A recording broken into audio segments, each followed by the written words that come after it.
remember we were climbing through the mountains of Korea, and it was really raining and snowing and just this horrible weather. And one of the guys that was with us was pretty small, and he was carrying a ton of equipment on his pack. And he slips and he falls into a mud puddle. And he's down in this mud puddle, and he's kicking, and he can't get up. And his friend is pointing at him going, "Look, he's drowning." And he was going to drown in a mud puddle, and we had to pick him up and get him out. I mean, just a crazy, weird thing, that just was so much laughter over, and just in a horrible situation. And sometimes that's when you laugh the hardest, is in those really rough times and something silly happens. I joined really more out of a someplace to go. I kind of dropped out of high school. I was trying to find some discipline and some direction in my life. And so I just ended up in the Marine Corps. The best part of the training really comes down to, I would say, there's so many things that you think you can't do. And the military, especially the Marines, starts to teach you little baby steps. And you build on those baby steps.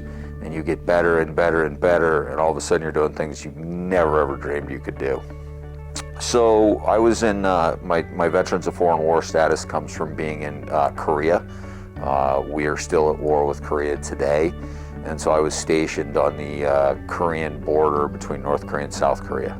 You're just landing on a beach in some place, and you're realizing these people are actually at war, and there's people here that actually want to kill us. We need to be careful with what we're doing, and so it's just again, coming from the United States where everything feels so safe all the time, and all of a sudden you're landing somewhere that's not so safe, and not everybody loves you. I was a forward observer, which means that I called in artillery, mortars, airplanes, things that drop bombs, places that the people that are shooting them can't see. It was my job to tell them where to do it. The first time somebody shoots at you, that tends to stick out in your memory pretty strong. The first time you go days without eating or sleeping, that all sort of sticks out pretty strong. So there's multiple things in there. So, the time that you think that you're actually fully broken, but breaking and quitting can't be an option, and realizing that I'm going to crawl out of this thing when you think you can't. I think one, just going back to what I said earlier, just being with my friends out there, your other Marines, and you're just pulling off, doing things that are just seemingly impossible under horrible conditions, and you're just still getting it done. And that's not just a one-time thing, that's an almost, every week thing that's going on.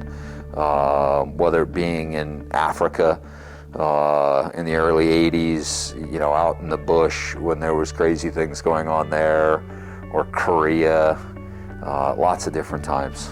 I did take a lot of pictures towards the time that I was getting close to getting out, and it was pretty funny with what my thought was then, is I took those pictures and put them all in that scrapbook because I wanted to remind myself how tough it was, because I knew I would miss the good times, but I wanted to look back and say, this really was hard in a lot of ways.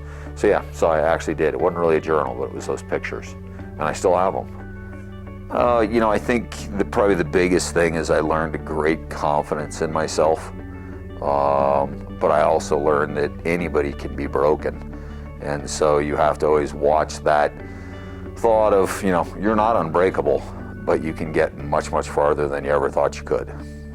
I think my military service made my life. Had I not found that direction at that age, I was heading to someplace pretty bad. I really do think I probably would have ended up in jail or somewhere along those lines, just because I was a little too wild, and learning that discipline and having those challenges put out in front of me changed me unbelievably so.